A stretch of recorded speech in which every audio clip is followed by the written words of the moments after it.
Audio check. Audio check.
Good evening, everybody, and welcome to Apex Racing TV for the ASRC World Sportscar Championship. We're here at the Circuit of the Americas in Austin, Texas. Andrew Woodhouse here alongside Alex Simpson. And Alex, really looking at the timing sheet in qualifying, there's really only one class where we're going to see a good battle, and that's going to be in the prototypes, of course, the HPDs.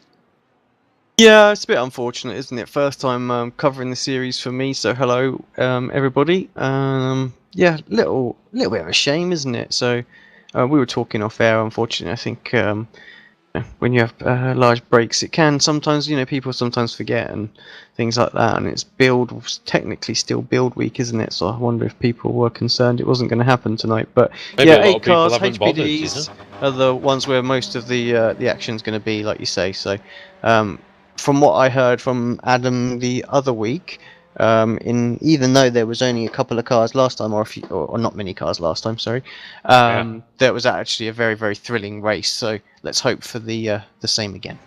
Yeah, it was Interlagos last time out in Brazil. Autodromo Jose Carlos Pache, and we saw fantastic race all the way through the field, really.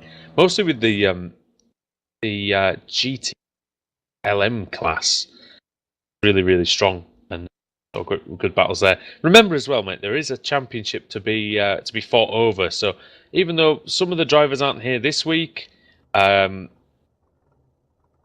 month there were different people here, and there'll be different people maybe next month as well. So it's all about seeing who has the consistency over the whole year. Well, that's it, exactly. Most of the time, actually, it tends to be the consistency that wins out a championship. So we will. I wonder if some people, considering it was week 13, I wonder if they just assumed there was no racing at all. Yeah, I think because of the changeover. I mean, I know I personally don't really frequent iRacing on the Monday of the build anyway. So it's a bit unfortunate with the timing. But I guess even if it was next week, we wouldn't be here either. No, because you're all off to the Sim Racing Expo, so that'll be a good one. But that's a good point as well. Our weekly plug that if obviously you come and see us there, come and say hi, because we'd like to meet everybody, really. Shouldn't be able to miss us as well. I think there's 12 or 13 of us all going to be dressed in our Apex gear with great big massive new sponsor logo on the back of that. STK Gaming, plug. So yeah, you shouldn't miss us. Yes, indeed. Going to be a great event actually at the Sim Racing Expo. There's going to be some racing going on, and inside the auditorium with the Sim Expo, and there's also going to be racing out on the track as well with the Blancpain series. Which not seen the Blancpain if you don't know what it is. GT3 series, and absolutely fantastic racing, Alex. There's usually 30 to 40 cars on the grid, and all very, very evenly matched. Lots of different manufacturers as well. Yeah, well, let's hope it was a bit more evenly matched than last time, because the Lambo just left them, didn't it? God, yeah.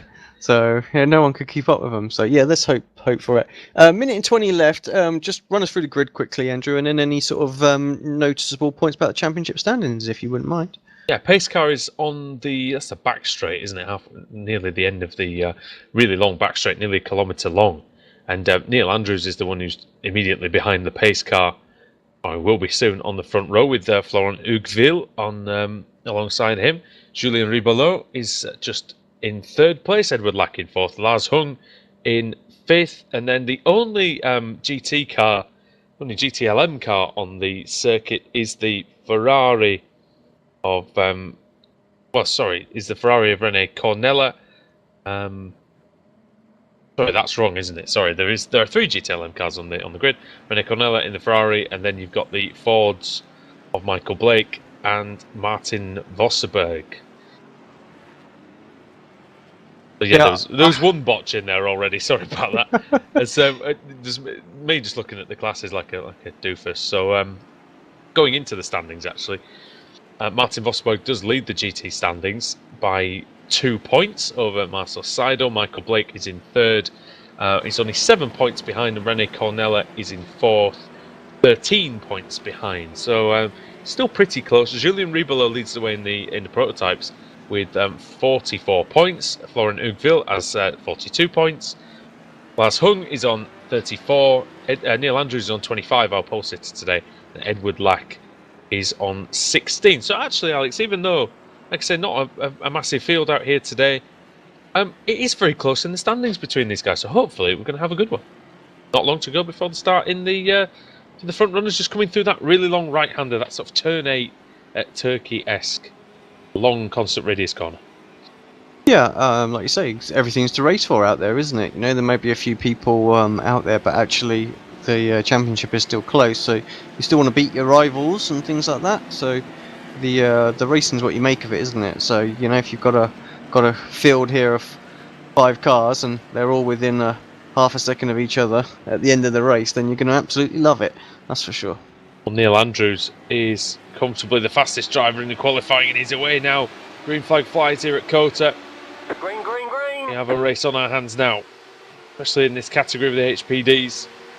4 of them away. Looks like Lars Hung was a little bit asleep at the start, but Neil Andrews into the first corner, very tight hairpin. You've got Florent Hugueville in behind him, and he's mounting a challenge, Alex, into the S's in the first time. Yeah, right behind. Just having a look at the GTE start there as well. Looks pretty straightforward. Everybody just maintained their positions. Oh, contact! Vosseberg hits Cornella. Cornella's off into the wall. That could be him done. Already got a slow exit from the first part of the S's. Vosseberg says, I'm going to have a bit of that. Off goes the Ferrari and into the wall. Bent car already for Rene Cornella.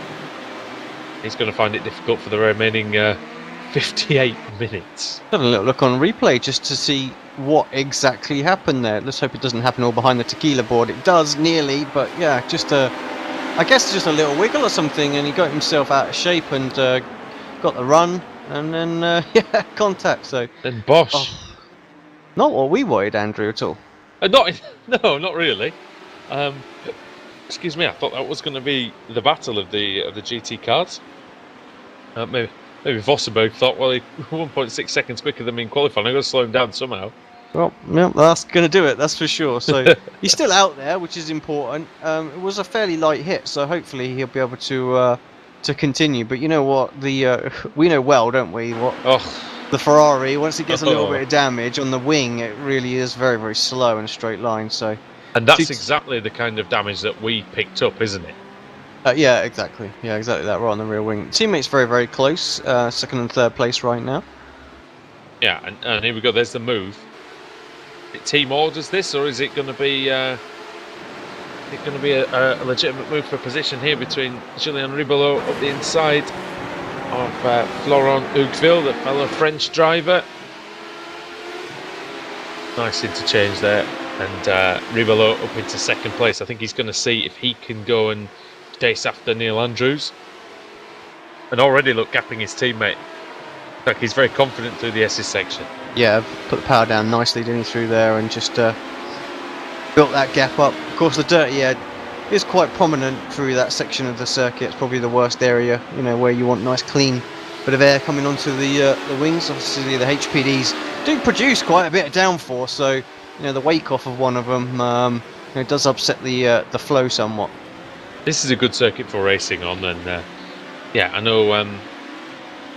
I think it's very, very good indeed for actual wheel-to-wheel action, and Lars Hung might be getting into some of that with Edward Lack very shortly. Hung looked like he was pretty much asleep on the start. Didn't look like he was, well, really alert at all. Lost a lot of ground since showing decent pace to catch up to the back of the group. Yeah, I don't really know why. Maybe he just was anticipating something was going to go off into turn one. It often does actually at COTA, but I think with only the 5 cars, there's always going to be a lot of room, wasn't there? So yeah, didn't need to worry about it too much. But yeah, closed in. Last lap was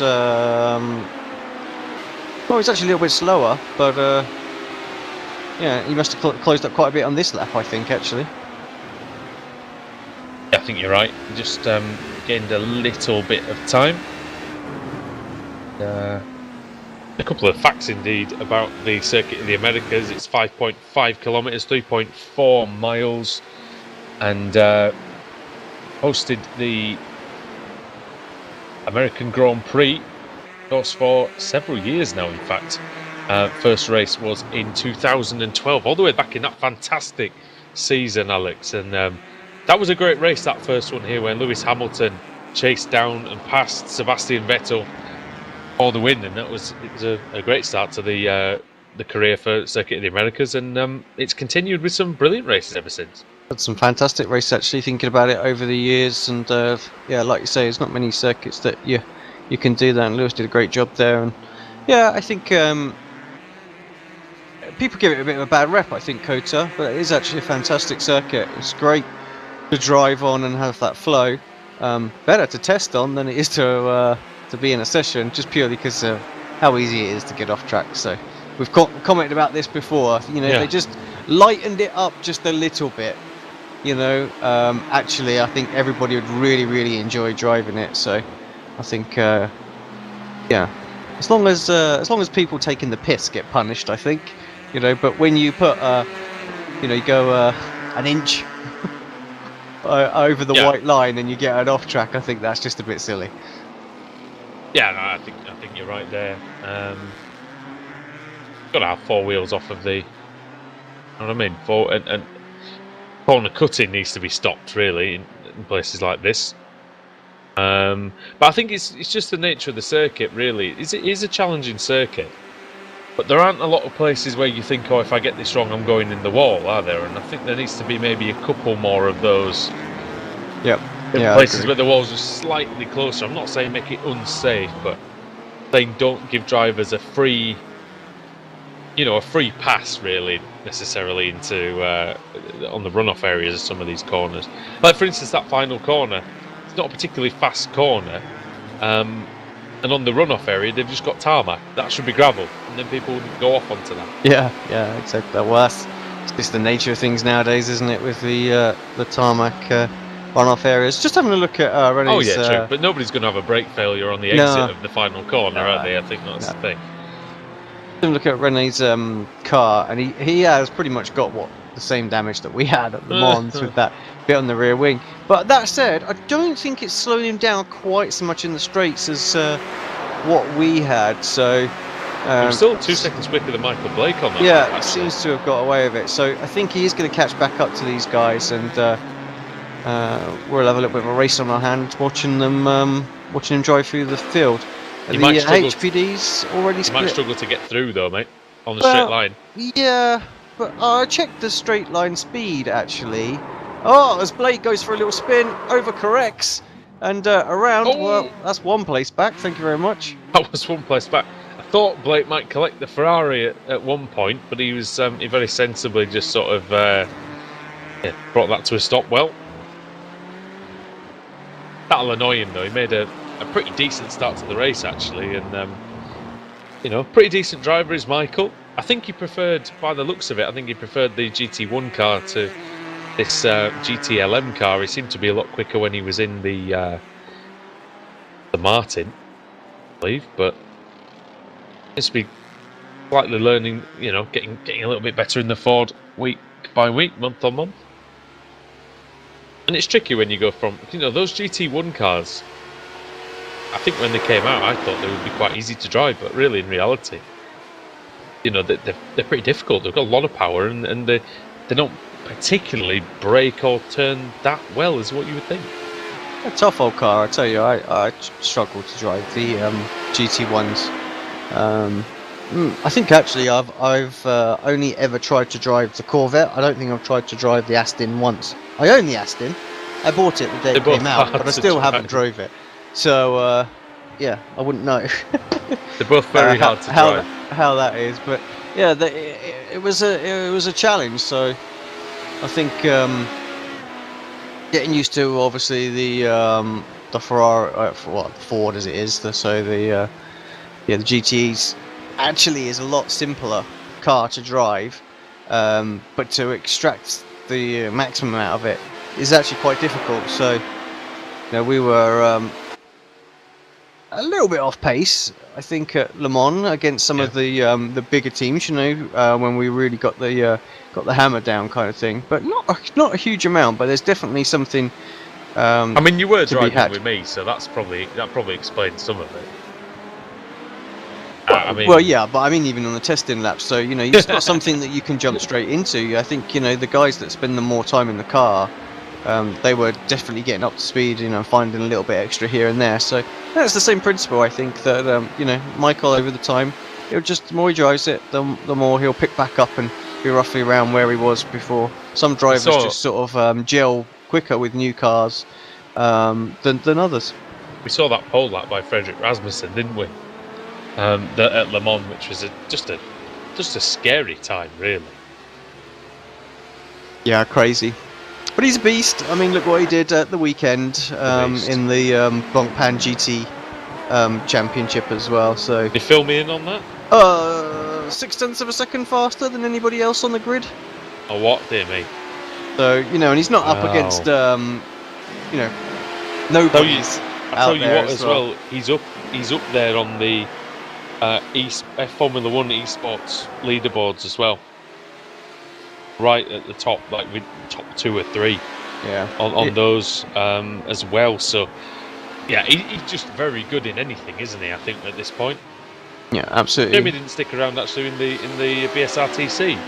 No, that was a shame because he was quick in that as well, wasn't he? So I think he crashed someone off or something happened, and I think then maybe either got fed up with it. And a lot of drivers do, don't they? It's a long season. A lot of we lose. A good 5 to 10 drivers nearly every year from the beginning to the end, don't we? I think any league does, doesn't it, as well? Yeah. Sorry. This one has as well. A quick look at the tower. The tower looked weird for me, but that's obviously because it only goes down to 5th and then starts again. So, just a quick change of subject. Well, we've probably got an hour to change the subject. Let's be honest, there's not a great deal going on out on the track, but we will keep you posted. Best battle is for 3rd at the moment, by the way, between Edward Lack and Florent Neuville, who, despite out-qualifying Rebolo, which I think has happened a few times actually this season, he's not been able to stay with him in the race. Lack's closing in, and also closing in is René Cornella on Martin Vosberg. Ferrari versus Ford. We're going to get a battle very, very soon. But Alex, the question I was going to pose to you is, and I think I know what the answer is, have you done Snetterton yet? No. So, but it's good to see it on the service. It is. I mean, they were signed how many years ago? 2012. Yeah. So.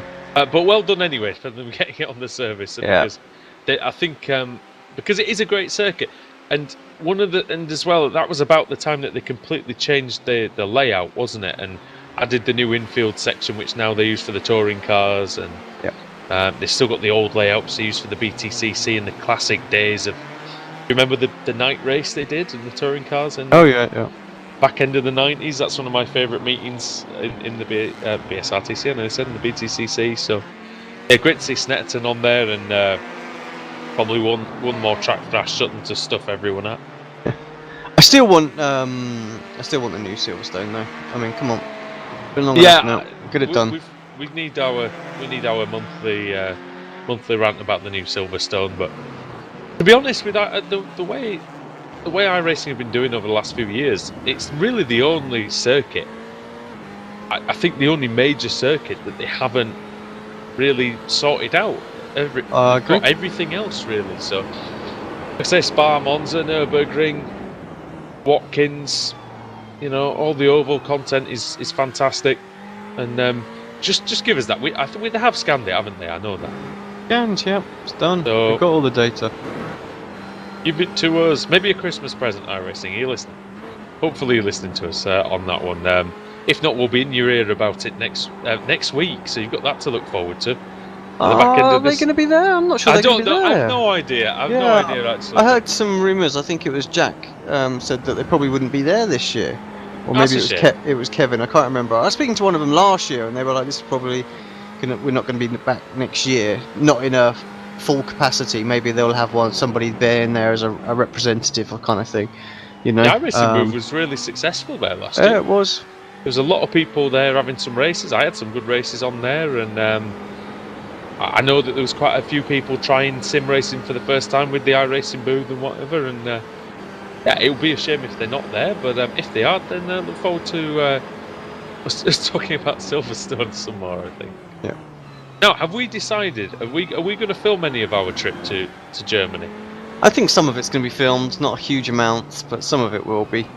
No, because otherwise it'd all have to be censored, nearly all of it. Yeah, I'm not taking any sort of camera equipment or anything like that, so I've got a suitcase full of clothes to take for everybody else. So. We'll see put it this way, we'll see what we can do. We might be able to bring you maybe the odd Facebook Live here on Apex Racing TV, and maybe the odd little bit of fun and games and shenanigans. So got a good battle going on here now though between. Oh, we lost Lars. Or is he in the What? pits? Is he in the pits? No. So we've lost Lars then. I wonder if he's had a crash because last thing he said was sorry. So I don't know whether he's sorry for himself or sorry for. He's got no damage on the car. I wonder if he's just had to leave.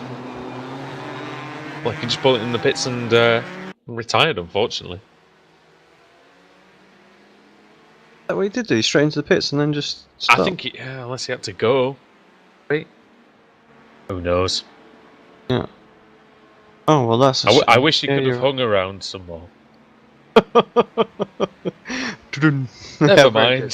Very good, very good. I'll let you have that one.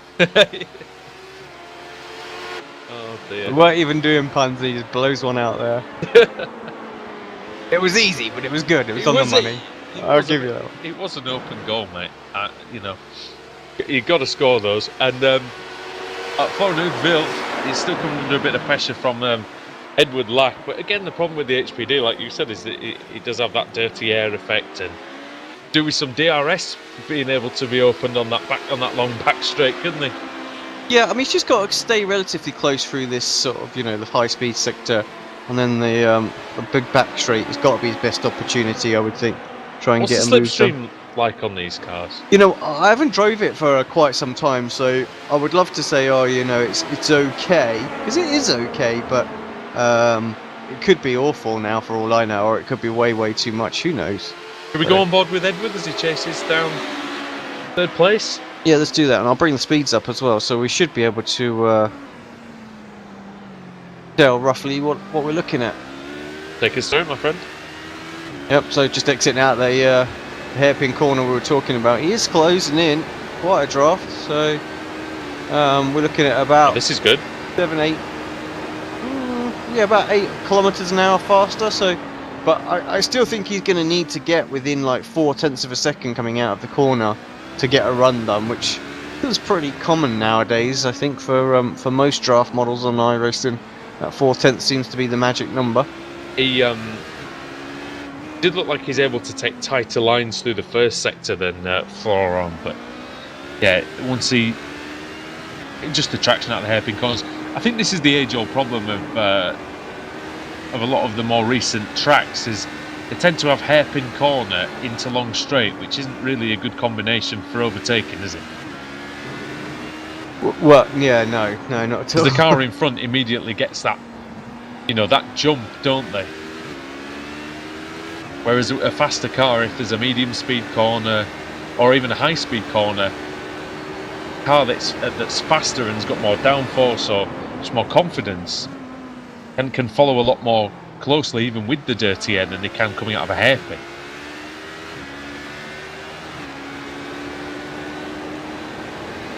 Just going to watch him through the S's here. And the live timing as well. It's a good line through there, really Nice. closed in. Yeah, really attacked the corner. I wants to push a little bit around here. First few times you... Just pushed too hard there and bit him. I was just going to say to you though, mate, the first few times you drive that section, you sort of go, what on earth is this, don't you? Then once you get the rhythm, it's a really nice section to drive.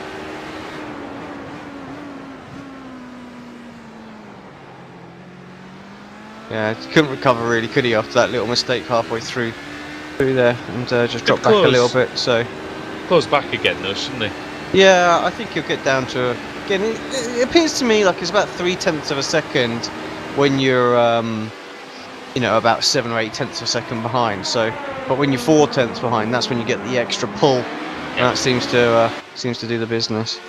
Quite a big old rear end of that car as well. A lot of wake, like you said. Bit sideways into this little complex. So many different lines you can take here. I wonder if I was just about to say, I wonder if he's thought about that little surprise move which we've seen so often in the past. And it's definitely an option on this circuit, isn't it? There's a lot of corners with wide entries, and even maybe into the final corner if he can stay right with him. Yes, here we go. This could be it. Oh, just got the twitch on. Rear end just trying to break away now. I wonder if he can just sail one up the inside in turn 1, because turn 1 has a massive entry point. 3 tenths of a second back, 2 tenths. There's opportunity. He covered the line, did Hugueville, and he covered it very well. The Frenchman.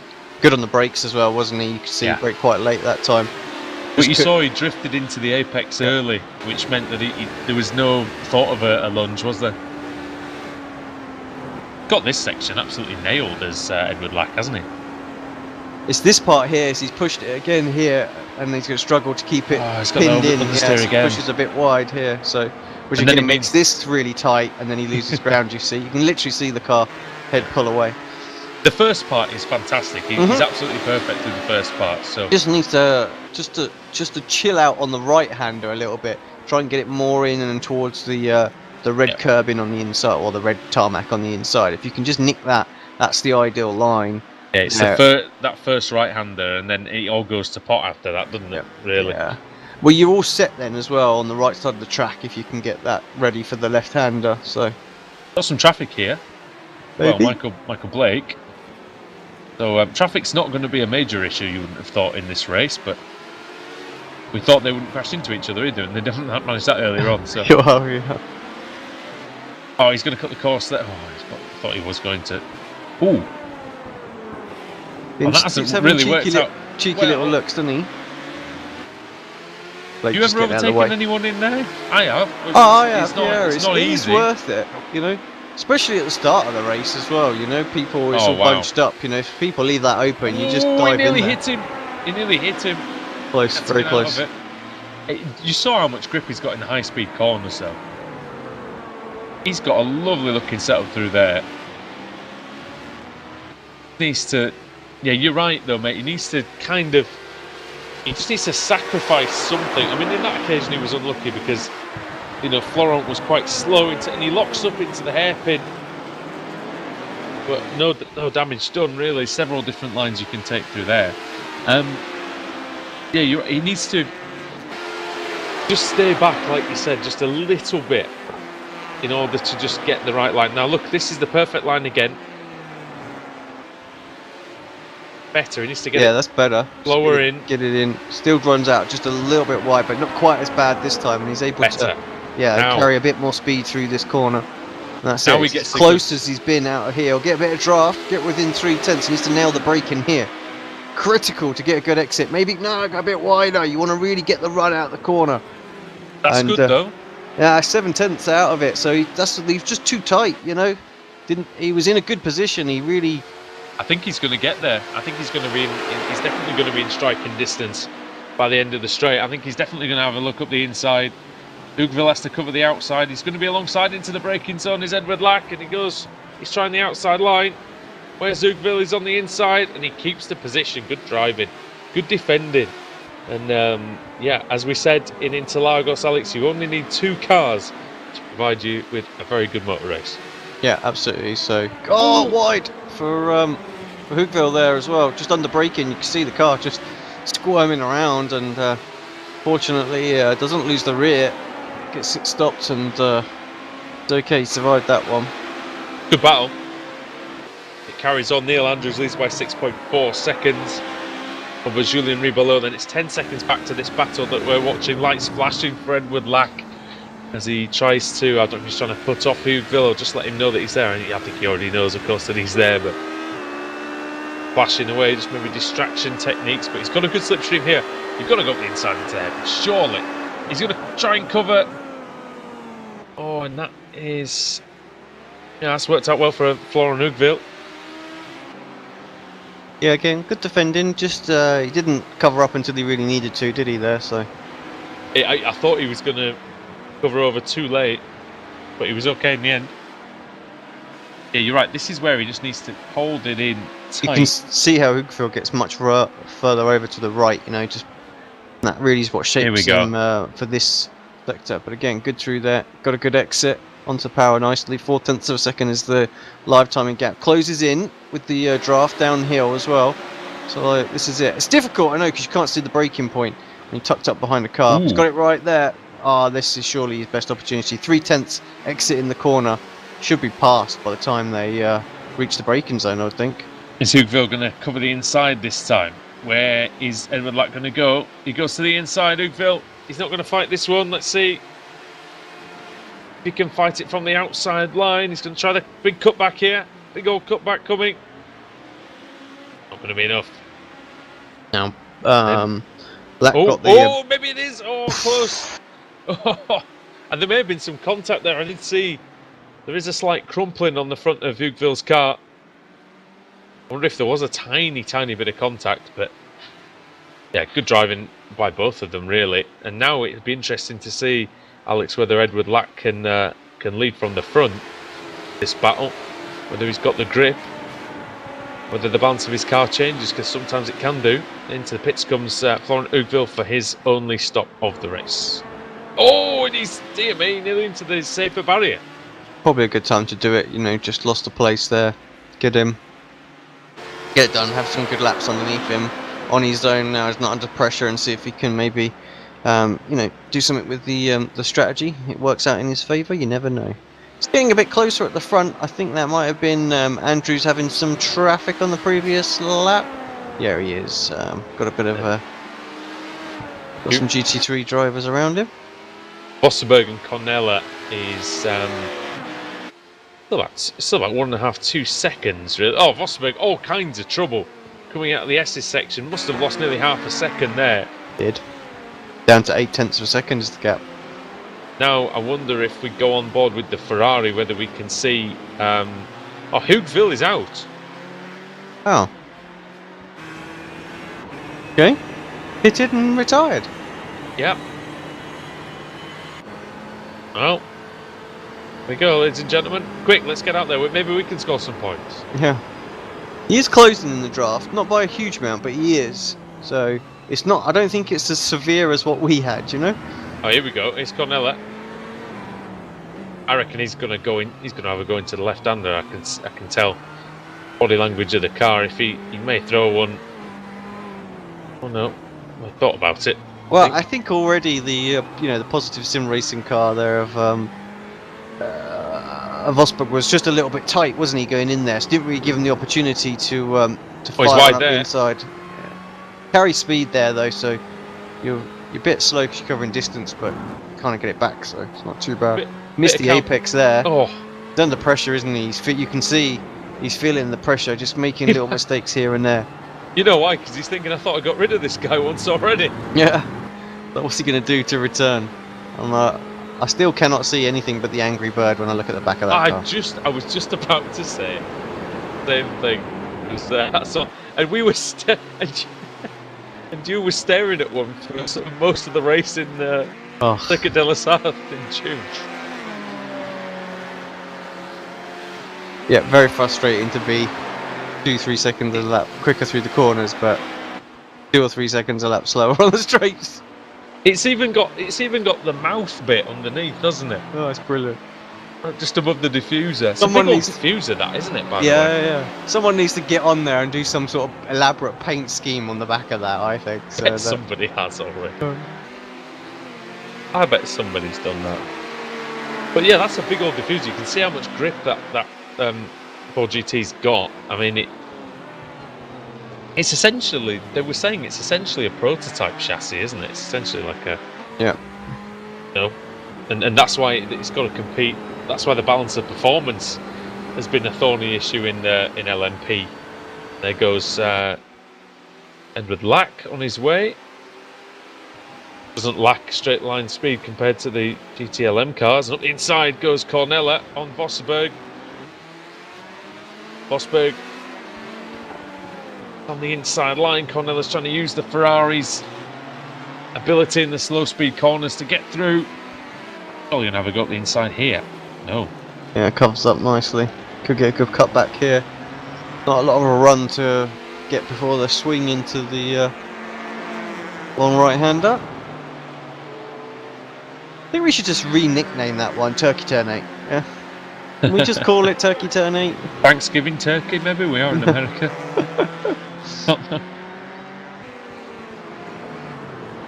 I do have to say as well that we are hoping everybody, of course, is keeping safe with all the hurricanes and all the issues that they've been having over there with the fires and things like that as well. You know, it's we're quite lucky here, mate, aren't we? In all seriousness, that we don't really have issues like that. No, yeah, you're right. We're blessed in that sense. You know, earthquakes and things like that. I think I felt one earthquake in my lifetime in this country. That was it. That was interesting. Was that the one in Dudley? Could have been. About 10 years ago, maybe. Yeah, but I felt it from my bed. To be honest, it was quite late night, and we felt it here. I was like, "Oh, what the hell was that? Is that an earthquake?" He's probably wondered what the heck was going on. But again, that's all we have to deal with. Apparently, I heard. I don't know if this is true or not. We might get somebody who's much more intelligent than me on the chat. Well, that's not hard, really. To correct me on this, but I did hear that the UK has more tornadoes per square mile than America does, because we have lots of really, really tiny ones. Yeah, well, that might be. I have seen some videos of some really, really tiny ones. So, but yeah, in all seriousness, everybody stay safe, and hopefully the worst of it is behind you now in Florida. But I know that there's a couple more storms on the way, as Vosberg might have to weather the storm himself at the minute from Rene Cornella, because he's making a few mistakes. Yeah, but he's doing well to keep the Ferrari behind him, because could have easily lost a position by now. Yeah, we're up to that sort of half-hour mark as well now, so half the race gone. Half the race still to go. Thanks, Anything Murray. can happen, yeah. Getting interesting at the front of the field, front of the race as well. So. Oh no, it's all right. He was just wide. Sorry. Yeah. I was getting excited there. He looked like he lost the rear, but he just did the same line through the long right-hander again that he did before, really, possibly. Gap's closing though, isn't it? It's a good run, surely. Opportunity here. For somebody who was a second lap faster though, you can tell he's got some damage that he's struggling with. Yep, and I mean, I guess slowing down. He's slowing down. So I think he's going to let him go back through. He should do. In fairness, I probably wouldn't have done that. I think it's the right thing to do. Blasted him. I would have said that as one each. But no, fair play. Good sportsmanship there anyway. Far more sportsmanlike than I would have been on that situation, I must admit. And I would have honestly just said that was, fair enough after what happened on the first lap, but back to ARL rules, that is, isn't it? If that's well you played. make it, so yeah, it's good. I'm sure. True, I mean, I'm sure Vosberg would have been absolutely livid in the car. Calling him this, calling him that, and everything just for a second. And then when he sees him slow down, it's like, okay. He probably feels quite guilty for hitting him off in the first lap as well. Yeah, after that, because he didn't wait for it, did he? Oh dear. Poor Martin, dear me. Rene Cornello is a fast driver though, and that's a fast Ferrari, and I think it's well suited to COTA as the Ferrari, to be honest, over the Ford. Another little look here and there. Again, I haven't drove them enough to know. I actually used my head and didn't buy the Ford as well, so I didn't want to make the same mistake as the Audi. Oh, the Audi's a lovely car though. It's a little temperamental, although I do prefer the Mercedes. I like the Mercedes. The Audi's beautiful to look at. We were driving, of course, up the inside, surely into the final corner. Late on the brakes. He's been good on the brakes, actually. We've seen that. Yes. And running back to the lead then, in class. Ah, look, the Ford's got a good run out there. Vosberg. Nice run. You're going to try and return the favour into the first corner? No. Lax into the pits as well. So I wonder if he just realises, well, maybe he hasn't got anything for him. Not suffering that much with the straight line speed, is he? Compared to what we had. Oh yeah, minor. If we'd have had that, yeah, we had no problems.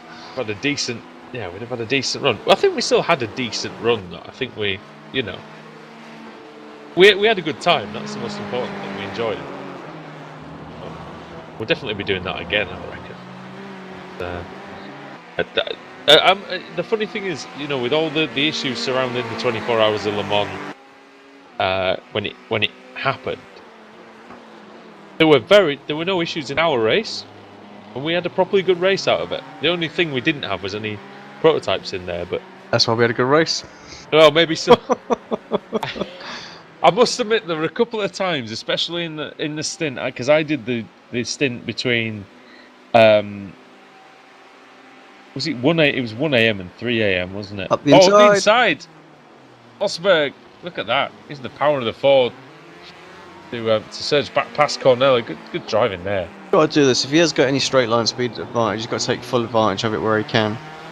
Just wanted to give a quick shout out to people that are watching us as well. Obviously, we're not on iRacing Live tonight, just because I was a little bit rushed trying to get my PC rebuilt to do this broadcast. For those that are watching, thank you very much. Any questions you might have for me and Andrew, then just ask away. Don't have to worry about it being specifically about the racing. It can be anything really. So could be anything, yeah. Within reason, Well, yeah. We can ask anything. Whether we'll answer it or not is another thing, I suppose. So, yeah. But it's like it's just obviously these two are having their little battle, but there's not much else going on at the race at the moment. Everybody's starting sort of spreading apart somewhat. It's close between the leaders, but not super close. It's 2.7 seconds. It's kind of stable at about that. So that's kind of a similar race actually to the one between Hamilton and Vettel, isn't it? In 2012, where there was kind of that 1.5, 2 second gap, wasn't there, for a lot of it? And, and just slowly started to come down. It was a lot lower earlier. I did check. It was about 2.1 earlier, so it's lost a second or so in the last few laps. I think Neil just seems to be going through the traffic a little bit more cautiously, and of course that's maybe allowing. Right, though. Yeah, and that's just allowing everybody else to catch up behind. But this is the thing, isn't it? When you're the leader, you're always waking everybody up, aren't you? So then everybody's alert then. So you always got to be a little bit more hesitant. But remember Martin Brundle telling stories of sort of when he was racing for like Ligier and things like that, and obviously they used to do a lot of testing at the great French track Manicourt, which I know Alex, I know you like that one. That would be at Manicourt, yeah. And when it came round to the French Grand Prix, they were always very quick because it was in their backyard, right? And he used to say that it used to be a nightmare because he would go up to lap cars, and they wouldn't pay attention to him at all because they weren't used to them being at the front.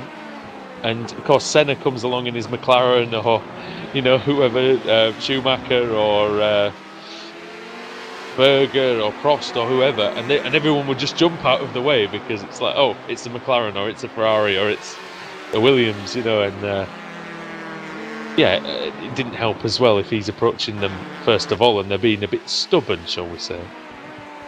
Well, probably better to get out of the way of someone like Senna, I suppose. He doesn't mess around, does he?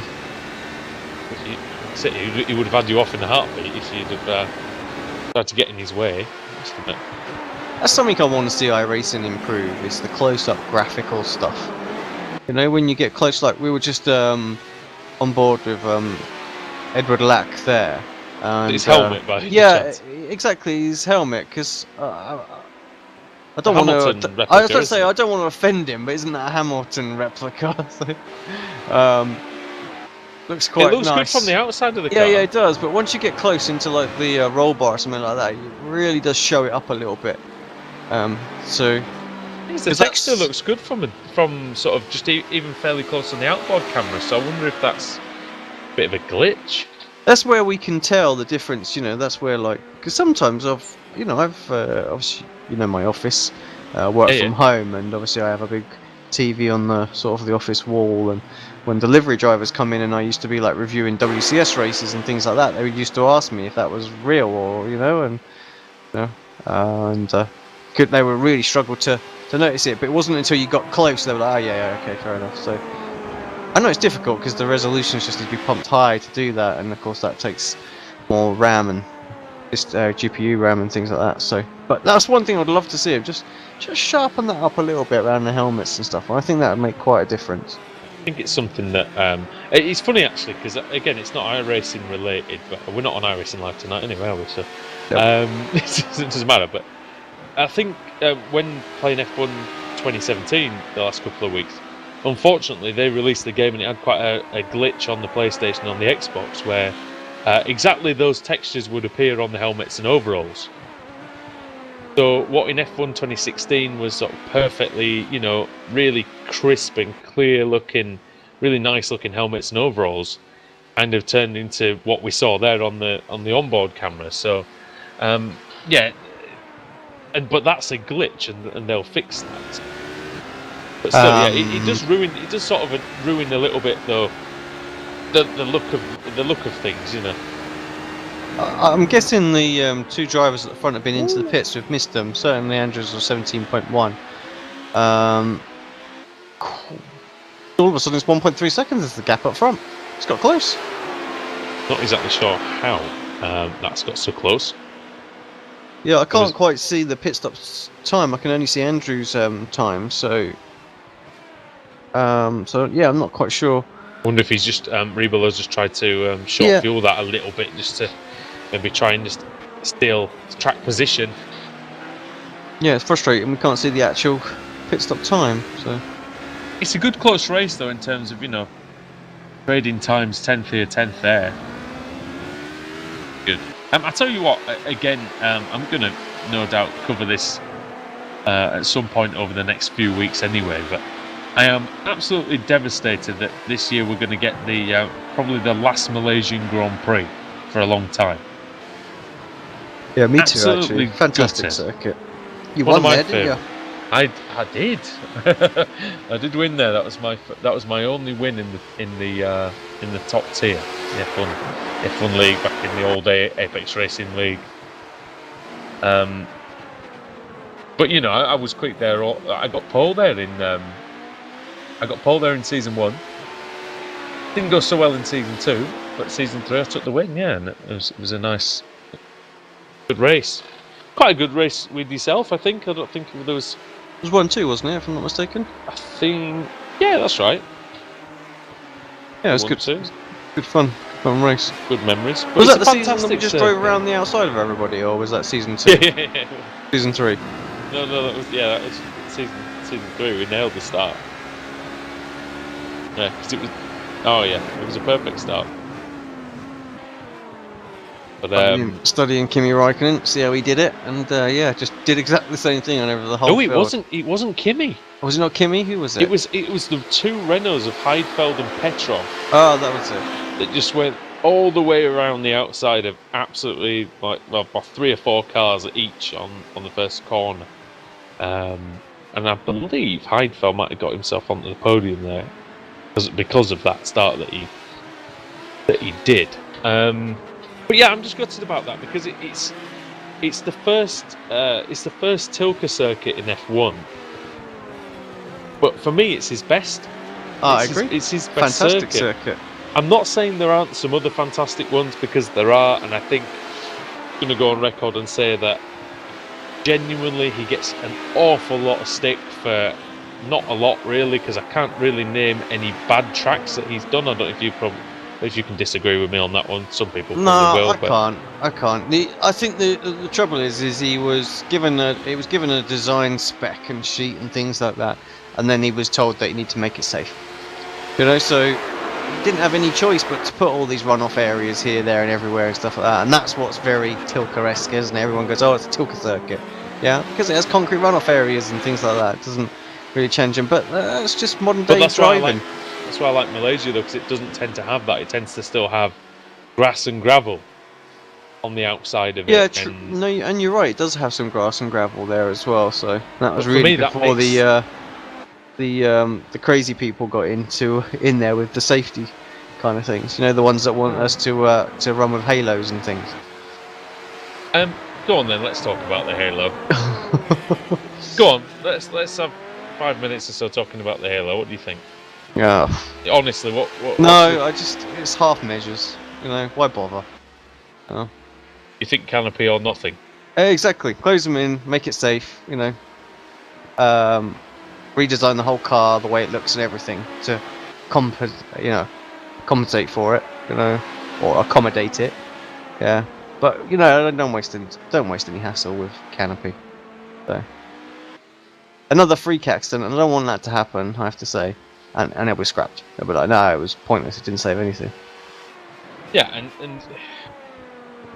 yeah, very difficult. Because I think, like I say, you don't want bad things to happen to anybody. But I don't think the halo will stop what happened to Felipe Massa. I really don't. No, I don't until coming in at the right angle. It's going to do that. So, I mean, but the thing is, if you start adding, say, maybe 2 more pillars or something to it, in front, then you're really starting to restrict people's visibility. And I know that the drivers who've driven it have said the visibility's all right, and they're not too bothered by it.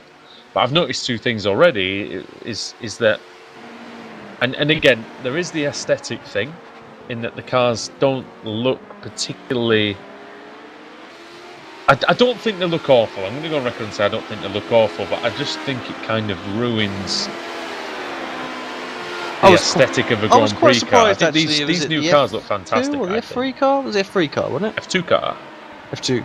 Yeah, I was quite surprised actually how nice that looked, considering the rest of the car, and I was like, oh, okay, it's got the halo on there, but just everything else about it looks alright. That'll look an awesome car. That'll be a good one, that.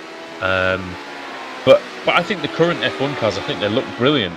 I think they really look fantastic, and it kind of ruins that a little bit. But I've noticed as well, I saw someone trying to get out of the car with one in, and it looked like a right pain. Yeah. And it looked slow and dangerous. And to be honest, I mean, the only thing that is kind of the saving grace is cars don't tend to catch fire anymore, touch wood. So yeah. Some injector seats in there. I'll sort it out. But if one did catch fire, and the time taken to get out of the car goes from maybe 5 seconds to 10 seconds because you've got to squeeze. And these are skinny people. Let's not beat around the bush. These are some skinny blokes with tiny. Plug into the pits. Sorry, Andrew. Something's going on. That's fine. And away 9.9 seconds. So quick one for him. Good one.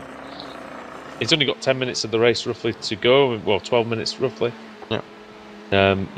That's a nice stop.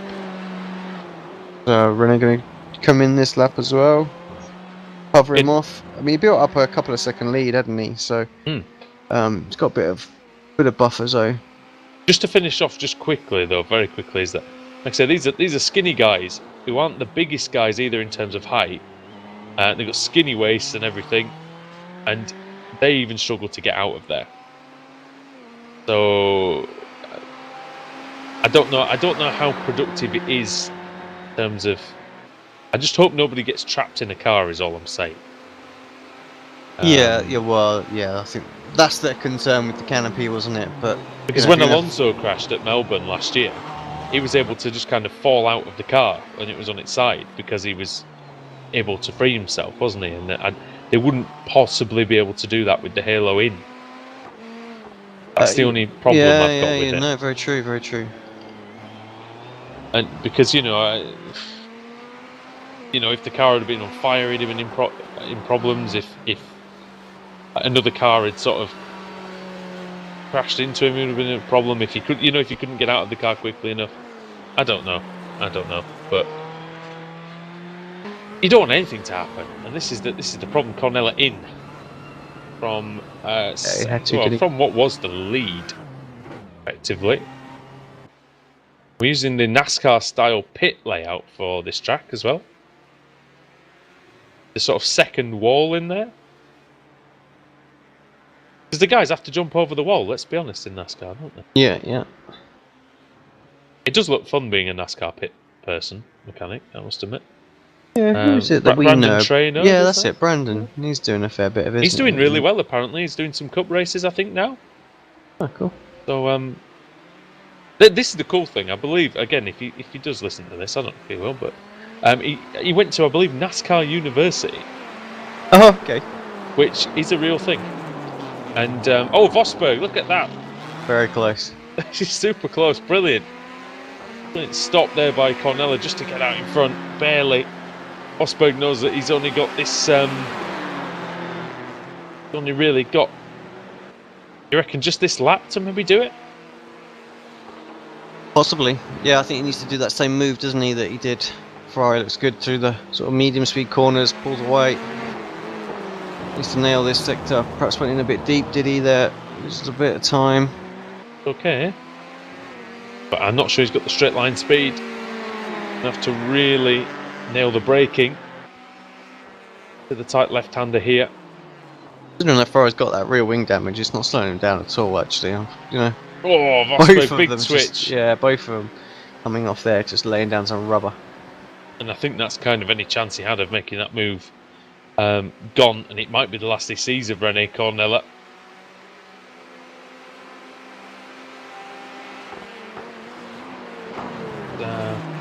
Very, very close.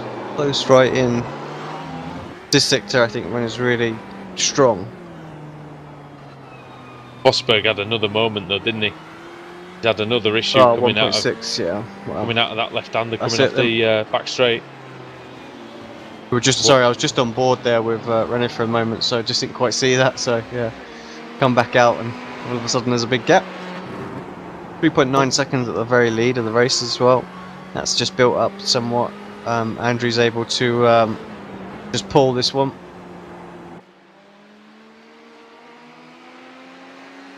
Yeah, 2.8 seconds. Oh, wait a minute. More than that now, isn't it? 3.9 now. Yeah. A lot of time in there. I wonder if Andrews was just taking it slightly easy. Look at that qualifying time that he did compared to anybody else. 1.4 seconds quicker than the rest of the pack. I wonder if he just got that little bit of extra pace in reserve. 56.4. Last time round, below 57.5. And 1.1 seconds, so like you say, just lit it up and he pulled away. Decided to go for it maybe now. And you can probably see there's some traffic coming up as well, so maybe he's just, putting the hammer down for a lap or two, maybe just before he gets there, in case he has any issues.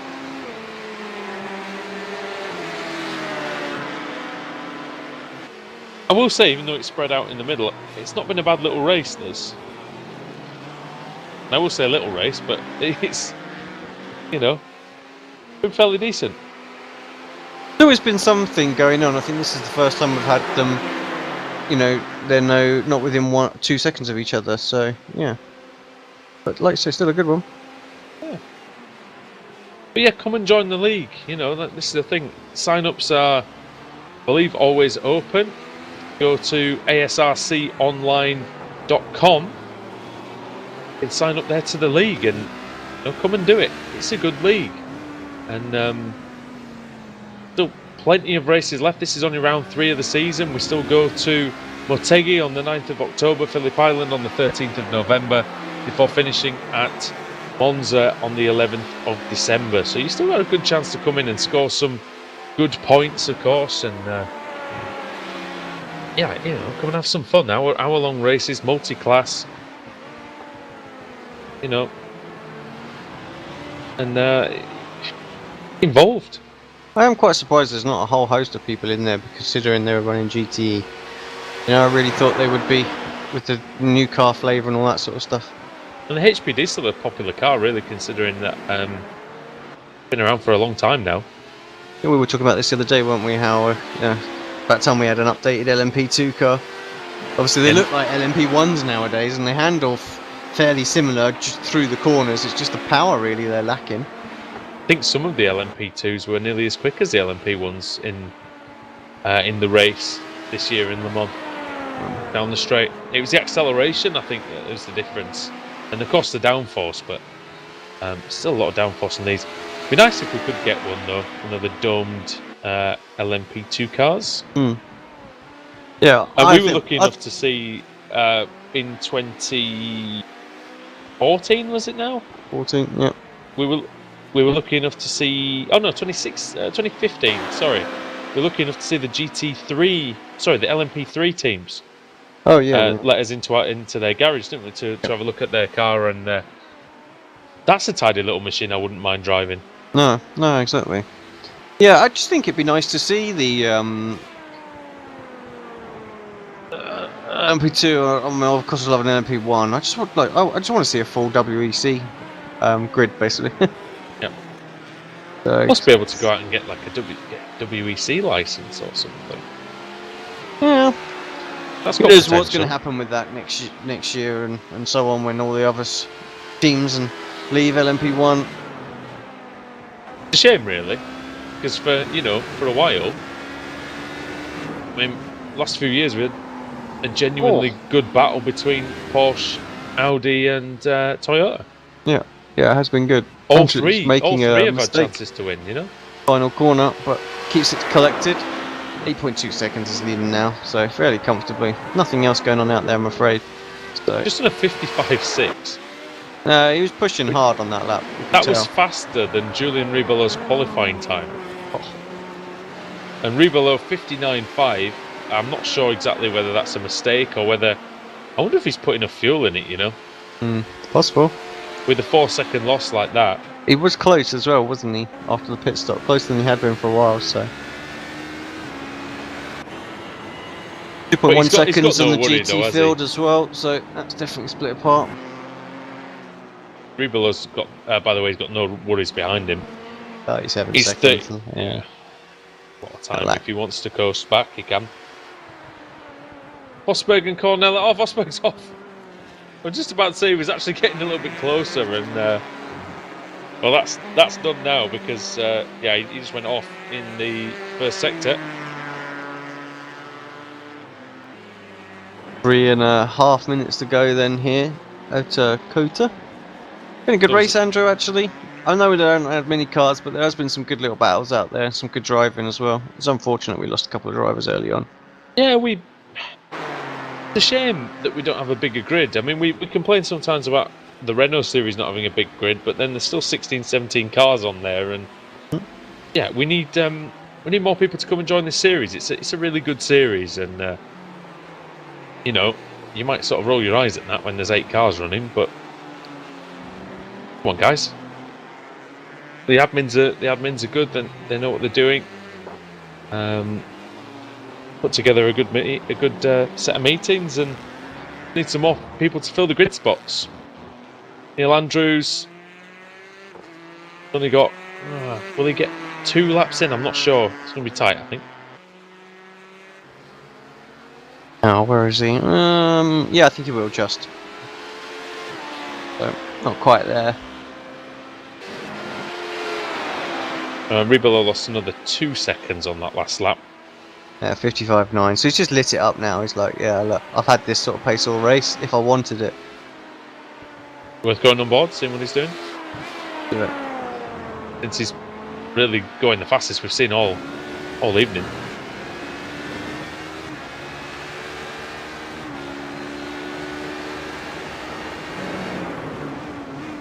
Yeah, car's getting light, isn't it? Not too much wear on the tyres.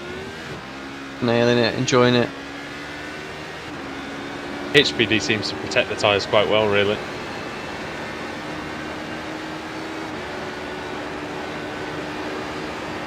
Not the fastest car, are they, down the straights? 270 kilometers an hour I reached. Heavy braking down. Clips the inside curb. Always helps with a little bit of extra rotation, it's worth doing. Awkward right-hander. Just misses the apex a little bit, but it's pretty common. It's all about getting the exit through there as well. Constantly steering, the car just wants to break free. Right, left-hander again, and he's having to work the car a lot, you know. So it's not been an easy race for him. It's all about getting the line. I know it's a bit of a cliche, but getting the line perfect, isn't it? Around COTA, there's so many sort of unusual corners, really, and you really got to know what you're doing. You got to nail it. Well, crosses the line with a minute to go, so this will be the last lap of the race. Quite close at the GT field again. Look at this.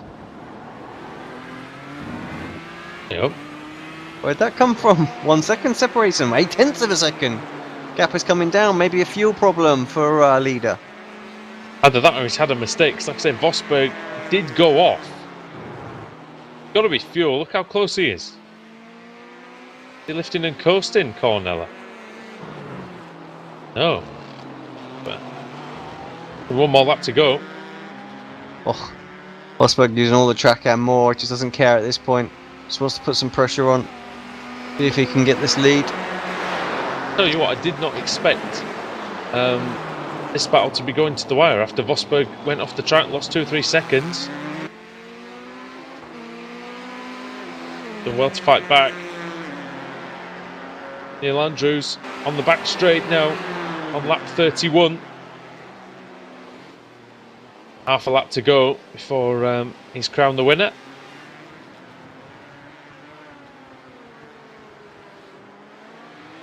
Yeah, he's just pulled the pin just when he needed to, really, mate. That's it. Yeah, exactly. Really didn't push the car too hard for the first 3/4 of the race. Final lap starting for the T drivers. Any second? Oh wait, no, that's the wrong part of the track. Hey. Just a bit too far back to get draft, unfortunately. Where is our leader? Here he comes. Now this he will be coming around the final corner as Neil Andrews then takes the 1 hour of COTA, the ASRC World Sportscar Championship. He wins here. Good race from him, excellent. Now then, can René Cornella hold on to the lead in GE? Julian Ribello is going to come across, take second place overall. Well done to him for finishing the race in one piece. And Cornella, who just has some damage to the Ferrari, but it hasn't affected him too much. Complete the race victory, qualify on pole.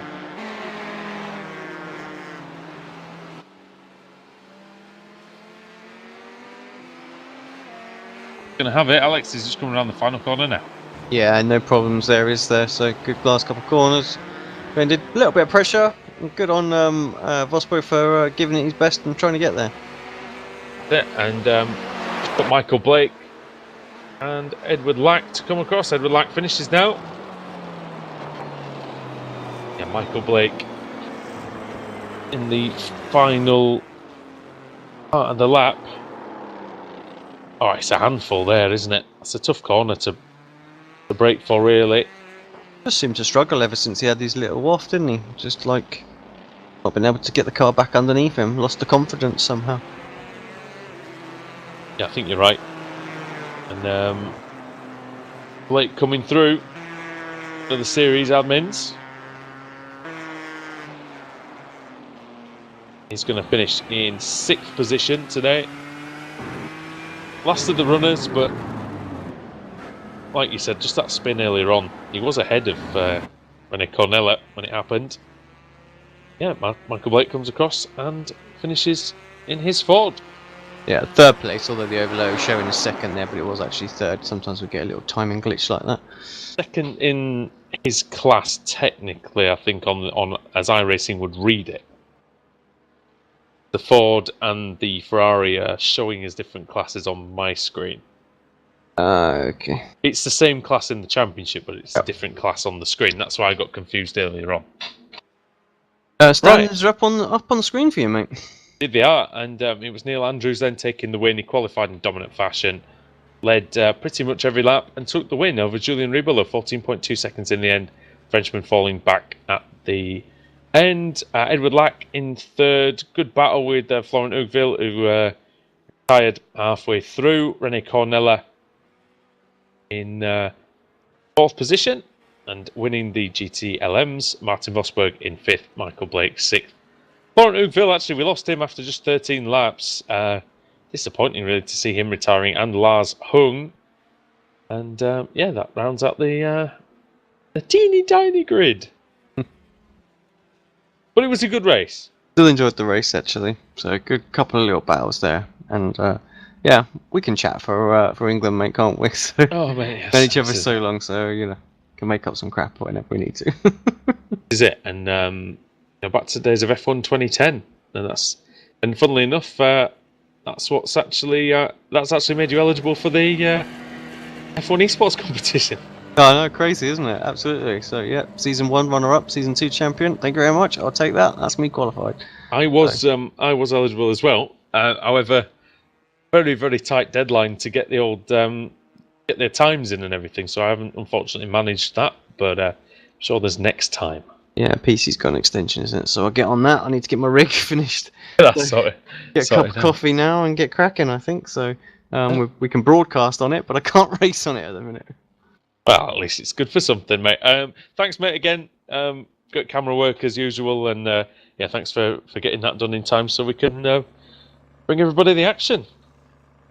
Yeah, awesome stuff. Thank you for having me. I think James will be back for the next one. Yeah, and we will catch everybody tomorrow night here on Apex Racing TV for the BSR Formula Renault as the showdown continues. And then we've got a bit. We've got a bit of a break because we're off to the Sim Racing Expo in Germany. We are trying to get something together for the broadcast of the British Sim Racing Touring Car Championship on Thursday. But if not, you will see us again the following week. Right then. And thanks everybody for watching. And from all of us here at Apex Racing TV, it's good night.